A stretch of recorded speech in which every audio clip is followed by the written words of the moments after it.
नमस्कार, मेकिंग महाराष्ट्रामध्ये आपल्या सर्वांचं स्वागत आहे. नगर परिषद निवडणुकीची रणधुमाळी सुरू आहे आणि आज आपण आमराई परिसरातील प्रभाग क्रमांक 12 मध्ये राजश्री आयवळे या अपक्ष उमेदवार या ठिकाणी आलेले आहेत. आपण त्यांची प्रतिक्रिया जाणून घेण्यासाठी या ठिकाणी आलेलो आहे. प्रभाग क्रमांकाचा अनेक वर्षांपासून राहिलेला विकास हा आपण त्यांच्याकडून जाणून घेणार आहोत. काय सांगाल, प्रभाग क्रमांक 12 मध्ये काय परिस्थिती आहे? सध्या तरी फारच बेकार परिस्थिती आहे. अनंतनगर आणि आपलं सिद्धार्थ नगर इथं आम्ही ज्यावेळेस प्रचाराला फिरत असताना पाहिले की एवढी म्हणजे गलिच्छ वाटते, म्हणजे आतमध्ये जायला सुद्धा रस्ता नाहीये. सगळीकडे घाण पाणी साचलेलं, त्यातून आम्ही पुढे गेलो. उमेदवार म्हणून आपण या प्रभागामध्ये काय विकास करणार आहे, काय अजेंडा ठेवलाय मतदारांच्या समोर? ज्या ज्या योजना आहेत लेडीजसाठी असो, म्हणजे मुलींसाठी, महिलांसाठी ज्या काही योजना आहेत, बचत गट आहेत किंवा बरेचसे म्हणजे हाताला काम देणार महिलांच्या असू देत किंवा मुलींच्या असू देत, त्यांच्यासाठी मी काम करणार.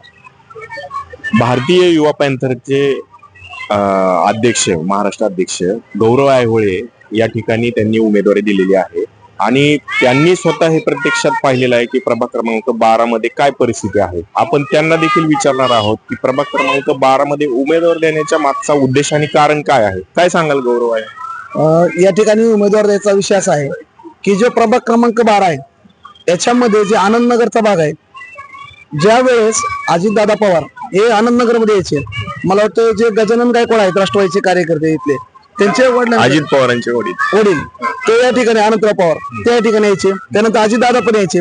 पण जे गजानन गायकवाड त्यांचा जे मुलगा आता, त्या गजानन गायकवाडांना त्यांच्या मुलीला यावेळेस उमेदवारी मिळणार होती, परंतु काही दिली नाही. जर त्यांना जर दिलं असतं, म्हणजे काय की जो मांगारोडी समाज आहे आपल्या इथला मागासवर्गीय, या समाजाला जर नेतृत्व मिळालं असतं तर आमच्यासारख्या कार्यकर्त्यांनी त्यांना पक्ष म्हणून नाही, पण इथलं जे मागासवर्गीय समाज आहे त्याला कुठेतरी संधी मिळेल नेतृत्वाची, म्हणून आम्ही त्यांना पाठिंबा दिला असता. हे मी जाहीर त्यांना पण सांगितलं होतं, करणार होतो. कारण एका समाजाला नेतृत्व मिळालं तर ते चांगल्या पद्धतीने काम करेल. त्यांच्या इथंच अडचणी जास्त आहेत. आजची परिस्थिती तुम्ही बघू शकता की बारामतीचा विकास सांगितला जातो, त्याच ठिकाणी आनंदनगर जर बघितलं, अजितदादांच्या वडिलांचं नाव आनंदनगर या भागाला दिलं असताना सुद्धा इथं विकास होत नसेल तर यासारखी कोणती काय म्हटलं की जी शोकांतिका आहे, सांगता येणार नाही की अशी शोकांतिका आहे. या ठिकाणी अंतर्गत गेलो तर रस्ते नाही चालायला, त्या लोकांना आजपर्यंत घरकुल मिळालेलं नाही.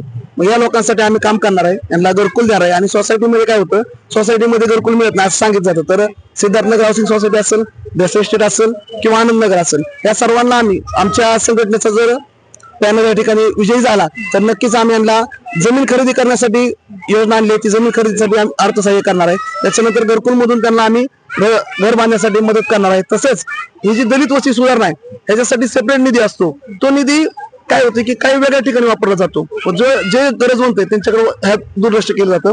तर येत्या काळात नक्कीच आम्हाला जर संधी मिळाली तर आम्ही जमीन खरेदीसाठी तर पैसे देणार आहोत, त्याच्यासोबत घरकुल बांधण्यासाठी देणार आहोत.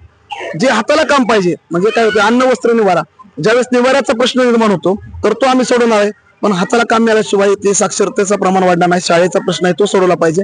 फक्त काय विकासाचा गवगवा केला जातो. कॅनलच्या पलीकडची बाग बघितली तर आपण पाहू शकतो की आपण अमेरिकेसारखी बाग वाटेल आपल्याला, खरं सांगायला गेलं. पण त्या कॅनलच्या अलीकडे आले ना की आपल्याला लगेच कळतंय बारामती कशी येते, अमेरिका नाही हे लक्षात येतंय. दादांनी काय केलं, त्यांच्या घरापाशी रस्ता बांधलाय, त्या रस्त्याला चाला एवढा मोठा फुटपाथ बांधलाय की रस्ता बारीक झालाय, पण ती लंडनच्या धर्तीवर बांधला असं सांगितलं जातं. अहो इथं तुम्हाला लक्षात येणार आहे, बारामतीचा हा विकासच आहे ना, आपण पाहताय तो बारामतीचा विकास आहे. आमराईमध्येच दुर्लक्षित केलं जात आहे असा आरोप आहे का तुमचा? असा आरोप आहे आमचा. कारण सांगतो की दलित वस्ती, आमराई म्हणजे दलित वस्ती, म्हणजे जातीय दृष्टिकोनातून विकास थांबवला असं वाटतं आम्हाला. कारण एका ठिकाणी कॅनलच्या पलीकडे विकासच, आणि कॅनलच्या खाली आलं की लगेच लक्षात विकास आहे दुसरी बाजू. पण राष्ट्रवादी काँग्रेसचे जे गायकवाड आहेत ते देखील आजही राष्ट्रवादी काँग्रेसचा प्रचार प्रसार करत आहेत. त्यांच्या काय वैयक्तिक काही गोष्टी असतील त्या संदर्भात देखील आपण सांगितलं की त्यांच्या कुटुंबात अनेक कुटुंब पिढ्या राष्ट्रवादी काँग्रेस बरोबर काम करत आहेत, त्यांना देखील डावललं. मग असा बलाढ्य नेता राष्ट्रवादी काँग्रेसने प्रभाग क्रमांक 12 मध्ये दिलाय का? याच्यामध्ये काय झालं, जे खरे कार्यकर्ते ह्यांना कुठेतरी डावललं गेलेलं आहे. आता इथं कुठं जे पुढचा उमेदवार आहे ते आता पदाने पैशाने आर्थिक मोठे, त्यामुळे कसं होतंय की गरिबांना डावलं जातंय. माझं तर या कार्यकर्त्यांना सर्व म्हणणं आहे की तुम्ही ना, तुम्हाला पक्षाने या ठिकाणी डावलं असेल तर तुम्ही बी काम नाही केलं पाहिजे. दादा सांगतात मी कॉप मध्ये घेणार आहे, 4 जागा आहेत, एससी ला 11 जागा दिलेत, तुम्हाला कॉप मध्ये कसं घेणार आहेत?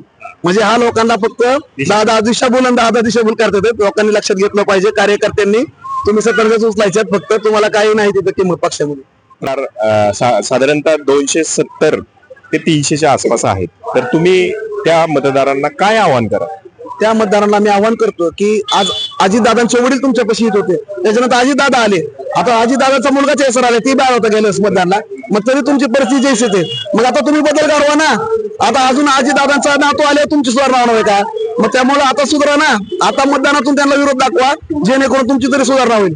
आमच्यासारख्या जो जमिनीवर असणारा कार्यकर्ता आहे, जमिनी लोकांच्या अडचणी उभा राहणार आहे, अशाला तुम्ही संधी द्या. आमच्या पॅनलच्या उमेदवारांना विजय करा.